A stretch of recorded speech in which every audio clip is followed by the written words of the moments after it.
നവകേരള സദസ്സ് സമാപിച്ചു. സ്വാഭാവികമായും ഒരു ചോദ്യം ഉയർന്നു വരും. ആര് ജയിച്ചു, ആര് തോറ്റു? പിണറായി വിജയൻ ജയിച്ചോ, LDF സർക്കാർ ജയിച്ചോ? കെ സുധാകരൻ തോറ്റോ, UDF തോറ്റോ, കോൺഗ്രസ് തോറ്റോ?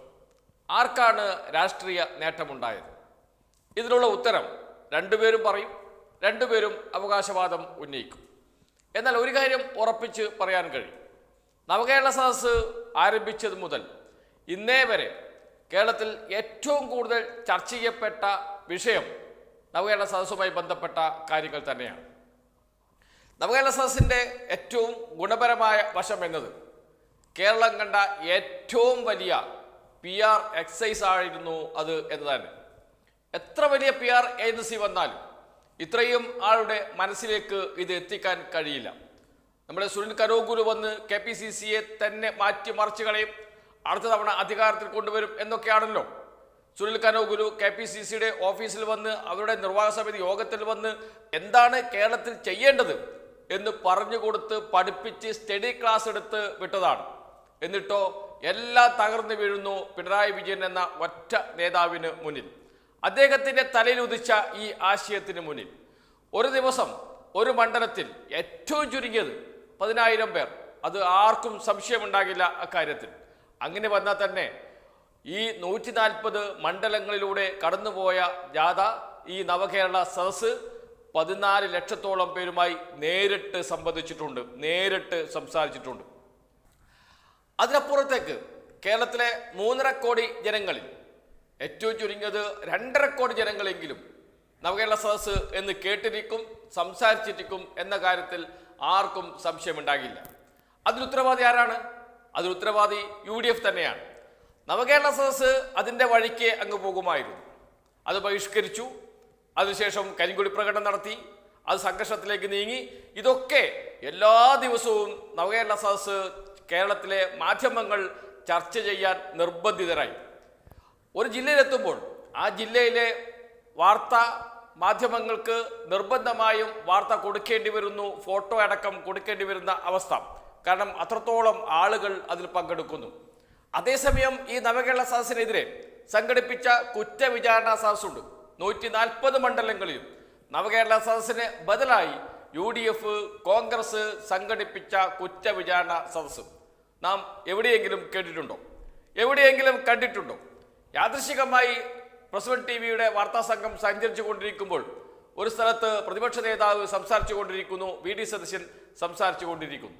അപ്പോൾ അവിടെ ഒന്ന് നിർത്തി എന്താണ് സംഭവിക്കുന്നത് എന്ന് നോക്കിയപ്പോഴാണ് കുറ്റവിചാരണ സദസ്സ് എന്ന് ബാനർ എഴുതി അതിനു മുന്നിൽ നേതാക്കൾ ഇരിക്കുന്നു വേദിയിൽ. താഴെ ഒഴിഞ്ഞ കസേരകൾ. 100 പേരെ പോലും പങ്കെടുപ്പിക്കാൻ ഒരു മണ്ഡലത്തിൽ കഴിഞ്ഞിട്ടില്ല കോൺഗ്രസിന് എന്നാലോചിച്ച് നോക്കണം. അത്രത്തോളം ദയനീയമായി പരാജയപ്പെടുകയാണ് ചെയ്തത് കുറ്റവിചാരണ സദസ്സ്.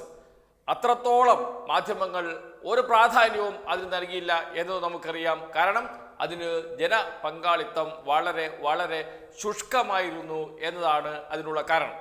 അതേസമയം ജാഥ തുടങ്ങുമ്പോൾ, നവകേരള സദസ്സ് തുടങ്ങുമ്പോൾ മുന്നോട്ട് വെച്ച മുദ്രാവാക്യമുണ്ട്. അത് എന്താണ്? കേന്ദ്ര സർക്കാർ കേരളത്തെ നിരന്തരമായി അവഗണിക്കുന്നു, വരിഞ്ഞു മുറുക്കുന്നു, കേരളത്തിന് അർഹമായത് നൽകുന്നില്ല എന്ന്. തുടക്കം മുതൽ ഒടുക്കം വരെ മുഖ്യമന്ത്രി അടക്കമുള്ളവർ ഈ സദസ്സിലൂടെ ജനങ്ങളോട് പറഞ്ഞ കാര്യമാണിത്. നവകേരള സദസ്സ് തുടങ്ങുന്ന ഘട്ടത്തിൽ, പ്രഖ്യാപിച്ച ഘട്ടത്തിൽ ഇതേ പ്രശ്നം ഉയർത്തിയപ്പോൾ കേരളത്തിലെ MP മാർ, കേരളത്തിലെ UDF അതിനെതിരെ പറഞ്ഞത് കേരളത്തിൻ്റെ പിടിപ്പ് കേടാണ്, കേന്ദ്രം പണമൊന്നും തരാനില്ല എന്നാണ്. എന്നാൽ നവകേരള സദസ്സ് എറണാകുളം പിന്നിടുന്ന ഘട്ടത്തിൽ കേരളത്തിലെ MP മാർക്ക് പാർലമെന്റിൽ ഈ പ്രശ്നം ഉയർത്തേണ്ടി വന്നു. ഈ പ്രശ്നം ഉയർത്തി അവിടെ നോട്ടീസ് നൽകേണ്ടി വന്നു, ചർച്ചകൾ നടത്തേണ്ടി വന്നു എന്നത് നവകേരള സദസ്സിൻ്റെ വിജയം തന്നെയാണ്. അത് കഴിഞ്ഞ ഉടനെ 2 ദിവസം കഴിയുമ്പോൾ കിഫ്ബിയുടെ കടം പൊതുവായ്പയുടെ പരിധിയിൽ ഉൾപ്പെടുത്തിയ കേന്ദ്ര സർക്കാരിന്റെ നടപടി, അത് കേരളത്തിൻ്റെ വായ്പയെടുക്കാനുള്ള സാധ്യതയെ ഇല്ലാതാക്കുന്നു എന്ന ആരോപണം ഈ നവകേരള സദസ്സിൻ്റെ ആദ്യഘട്ടം മുതൽ ഉയർത്തിയിരുന്നു. കേന്ദ്ര സർക്കാർ എന്ത് ചെയ്തു? അത് എടുത്തു മാറ്റി. എന്ന് വെച്ചാൽ കിഫ്ബി എടുത്ത വായ്പ ഇത്തവണ ഒരു വർഷത്തേക്ക് പൊതുവായ്പയുടെ പരിധിയിൽ വരില്ല എന്ന് പറയുന്നു. അതുകൊണ്ട് കേരളത്തിന് 3000-ലധികം കോടി രൂപ വായ്പയെടുക്കാൻ കഴിയുന്നു എന്നതുകൂടി വന്നു.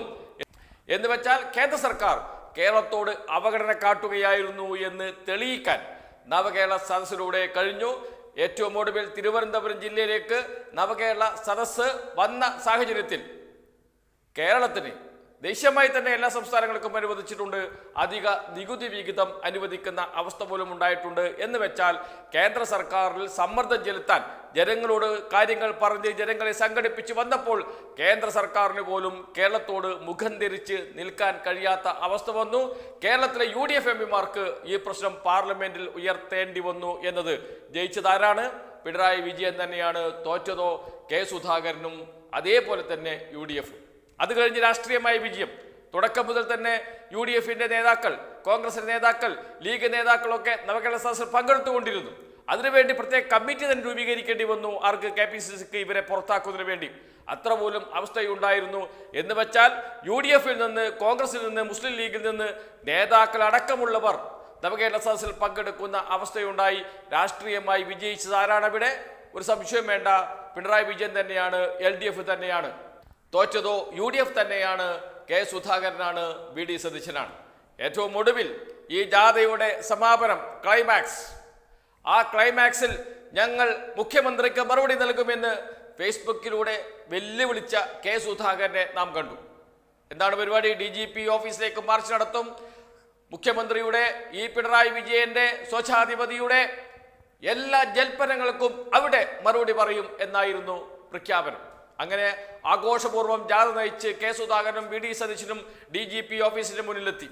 DGP ഓഫീസിന്റെ മുന്നിൽ കെ സുധാകരൻ പ്രസംഗിച്ച് കഴിഞ്ഞതിന് ശേഷം VD സതീശൻ പ്രസംഗിക്കാൻ എഴുന്നേറ്റപ്പോൾ തന്നെ അടികൾ പോലീസിനെ പ്രകോപിപ്പിക്കുന്ന തരത്തിലേക്ക് ബാരിക്കേഡുകൾ വലിച്ചിടുകയും പോലീസ് നേരെ കല്ലെറുകയും ചെയ്തതോടുകൂടി പോലീസ് ടിയർ ഗ്യാസ് ഷെൽ ഉപയോഗിച്ചു. അതേപോലെ തന്നെ ജലപീരങ്കിയും ഉപയോഗിച്ചു. അരമണിക്കൂർ കൊണ്ട് എല്ലാം ശാന്തം. എല്ലാവരും പിരിഞ്ഞുപോയി. നേതാക്കളെല്ലാം ആശുപത്രിയിലേക്ക്. എല്ലാവർക്കും ദേഹാസ്വാസ്ഥ്യം. അതോടുകൂടി തന്നെ എല്ലാവരും ആശുപത്രിയിലേക്ക് പോയി. അവിടെ നിന്ന് KPCC ഓഫീസിലേക്കും പോയി. സംഭവം അവസാനിച്ചിരിക്കുന്നു. അവിടെയും വിജയിച്ചതാര്? എന്തൊക്കെയായിരുന്നു പറഞ്ഞത്? മുഖ്യമന്ത്രിയെ കൊണ്ട് മറുപടി പറയിക്കും എന്നൊക്കെ പറഞ്ഞ കെ സുധാകരൻ അല്പം വെള്ളം ശരീരത്തിൽ വീണപ്പോൾ തന്നെ തിരിച്ച് ആശുപത്രിയിലേക്കും അത് കഴിഞ്ഞ് KPCC ഓഫീസിലേക്കും പോകുന്ന അവസ്ഥ പോലും ഉണ്ടായി. അരമണിക്കൂർ കൊണ്ട് സമരം അവസാനിക്കുന്ന അവസ്ഥ. ഏതായാലും ഇനിയും സമരം തുടങ്ങും. അതേപോലെ ജനാധിപത്യപരമായി സമരവുമായി മുന്നോട്ട് പോകും എന്നൊക്കെ പറഞ്ഞിട്ടുണ്ട് KPCC പ്രസിഡന്റും പ്രതിപക്ഷ നേതാവും. അത് അതിൻ്റെ വഴിക്ക് നടക്കത്ത്. ആത്യന്തികമായി പറയുമ്പോൾ ഒരു കാര്യം ഉറപ്പാണ്, നവകേരള സദസ്സ് എന്നത് LDFന്റെ വലിയൊരു വിജയം തന്നെയാണ്. ഇത്രയും ആളുകളെ സംഘടിപ്പിച്ച് ഇത്ര ഭംഗിയായി ഈ പരിപാടി ഓർഗനൈസ് ചെയ്ത് തിരുവനന്തപുരത്തേക്ക് ഒരു മാസത്തോളം കേരളത്തിൽ അങ്ങോളം ഇങ്ങോളം സഞ്ചരിച്ച് തിരുവനന്തപുരത്ത് സമാപിക്കുമ്പോൾ ഒരു സംശയം വേണ്ട, ഇത്ര വിപുലമായ പരിപാടി സംഘടിപ്പിക്കാൻ കഴിയുക LDFന് മാത്രമാണ് എന്ന് തെളിയിക്കുകയാണ് ചെയ്തത് ഈ സർക്കാർ. അതോടൊപ്പം തന്നെ ഈ വിവാദങ്ങൾ, കേരളത്തിലുണ്ടാക്കിയ വിവാദങ്ങൾ ദേശീയ മാധ്യമങ്ങൾ ശ്രദ്ധിക്കപ്പെട്ടു. ദേശീയ മാധ്യമങ്ങളിൽ വാർത്തയായി. അങ്ങനെ ദേശീയ മാധ്യമങ്ങളിൽ വാർത്തയായപ്പോൾ ഈ നവകേരള സദസ്സ് പോലെയുള്ള ജനസമ്പർക്ക പരിപാടികൾ സംഘടിപ്പിക്കണമെന്ന് അയൽ സംസ്ഥാനങ്ങൾക്കും ബോധ്യപ്പെട്ടു. അതിൻ്റെ അടിസ്ഥാനത്തിൽ ജനസമ്പർക്ക പരിപാടി പ്രഖ്യാപിച്ചു കഴിഞ്ഞു തമിഴ്നാട്. മറ്റ് സംസ്ഥാനങ്ങളും ഇതുവഴിക്ക് വരാൻ തീരുമാനമെടുത്തിട്ടുണ്ട്. അതേപോലെ തന്നെ കേരളം മുന്നോട്ട് വെക്കുന്ന രാഷ്ട്രീയം, അത് കേന്ദ്ര സർക്കാരിൻ്റെ പ്രതിപക്ഷ സർക്കാരുകളോട് കാണിക്കുന്ന അവഗണന, ആ അവഗണനയ്ക്കെതിരെ ശബ്ദമുയർത്താൻ ഓരോ സംസ്ഥാനങ്ങളും രംഗത്ത് വരുന്നു എന്നതും പ്രധാനപ്പെട്ട വിഷയം തന്നെയാണ്. ഏതായാലും ഒരു കാര്യം ഉറപ്പാണ്, നവകേരള സദസ്സ് കേരളത്തെ മാറ്റിമറിച്ചിരിക്കുന്നു. കേരളത്തിൽ രാഷ്ട്രീയ ചർച്ചകൾ സജീവമാക്കി. എന്തിനേറെ പറയുന്നു, ഇടതുപക്ഷത്തെ മാത്രമല്ല വലതുപക്ഷത്തെയും UDFനെയും ശക്തമാക്കാനും സജീവമാക്കാനും ഇതിലൂടെ കഴിഞ്ഞു, നവകേരള സദസ്സിലൂടെ കഴിഞ്ഞു എന്നതും മറ്റൊരു പ്രത്യേകതയാണ്. ഏതായാലും കേരള രാഷ്ട്രീയം ഈ ഒരു മാസക്കാലം ഈ നവകേരള സദസ്സിനെ ചുറ്റിപ്പറ്റിയായിരുന്നു. ഇനിയും കുറച്ചു കാലം കൂടി നവകേരള സദസ്സിന്റെ പിറകെ തന്നെ കേരള രാഷ്ട്രീയം സഞ്ചരിക്കുമെന്ന കാര്യത്തിൽ സംശയമേ വേണ്ട. അതിലേക്ക് തന്നെയാണ് കാര്യങ്ങൾ പോകുന്നത്. അടുത്ത ലോക്സഭാ തെരഞ്ഞെടുപ്പ് പടിവാതിൽക്കൽ വന്നു നിൽക്കുമ്പോൾ സ്വാഭാവികമായും രാഷ്ട്രീയ ചർച്ചകൾ ഇനിയും സജീവമായി വരും. അതുതന്നെയാണ് വേണ്ടതും. അതാണ് കേരളത്തെ കേരളമായി നിലനിർത്തുന്നതും. എന്തായാലും ഈ പരിപാടി, നവകേരള സദസ്സ് എന്ന പരിപാടി, ഒരു സംശയം വേണ്ട, അത് LDF സർക്കാരിൻ്റെ കിരീടത്തിലെ ഒരു തൂവൽ തന്നെയായിരിക്കും എന്ന കാര്യത്തിൽ സംശയമേ വേണ്ട. അതിൻ്റെ ക്രെഡിറ്റ് മുഴുവൻ എടുക്കാൻ കഴിയുക പിണറായി വിജയന് തന്നെയാണ്. അത് വലിയ ഡാമേജാണ് പ്രതിപക്ഷത്തിന് UDF-ന് ഉണ്ടായിട്ടുള്ളത്.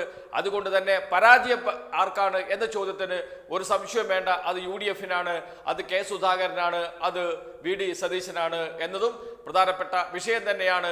ഈ നവകേരള സദസ്സിനെ ഇത്രയും സജീവമാക്കി നിർത്തുന്നതിൽ UDF-ന്റെ പങ്ക് ഒരിക്കലും കുറച്ചു കാണാൻ കഴിയില്ല. അത് അവർ കേരളത്തിന് നൽകിയ സംഭാവന തന്നെയാണ്, രാഷ്ട്രീയ സംഭാവന തന്നെയാണ് എന്ന് പറയാതിരിക്കാൻ കഴിയില്ല. ഏതായാലും UDF-നോട് നന്ദി പറയേണ്ടത് ആരാണ്? അത് പിണറായി വിജയനാണ്, LDF ആണ്.